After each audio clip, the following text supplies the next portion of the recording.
محمد عمر کا ایک اور سوال ہے، وہ کہتے ہیں کہ انسانی مزاج کے خالق اللہ تعالیٰ ہیں، تو کیا انسان کے مزاج کی وجہ سے بھی پکڑ ہوگی؟ اگر کسی انسان کا مزاج سستی کی طرف مائل ہے تو انسان دین میں بھی سستی کرے گا، سخت مزاج دین میں بھی سخت ہوگا۔ آپ کے ہاں دورہ حدیث میں بھی سنا تھا، حدیث کا مفہوم ہے کہ اگر سنو کہ پہاڑ اپنی جگہ سے ہٹ گیا تو مان لینا، مگر یہ نہ ماننا کہ انسان کا مزاج بدل گیا۔ براہ کرم اس پہ روشنی فرمائیے۔ اللہ ہر چیز کا خالق ہے بچے، کیچڑ بھی اسی نے پیدا کیا ہے، بجری بھی اسی نے بنائی ہے، سیمنٹ بھی اسی نے بنائی ہے، اینٹ بھی اسی نے بنائی ہے، پتھر کا خالق بھی وہی ہے۔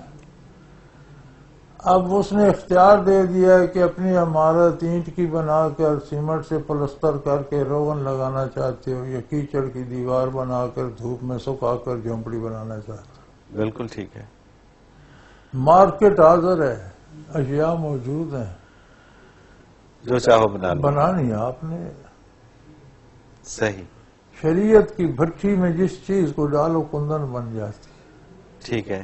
جیسا مزاج بھی ہو، ارشادات نبوی کے قدموں کے نیچے آ جائے ڈھل جاتا ہے، سونا بن جاتا ہے۔ صحیح، نہ دیا جائے تو پھر وہ اپنی جگہ سے نہیں ٹلتا۔ نہیں ٹلتا، بالکل ٹھیک۔ ایسی تبدیلی ہوتی ہے کہ حضور صلی اللہ علیہ وسلم کا ارشاد ہے، اخیارکم فی الجاہلیت خیارکم فی الاسلام۔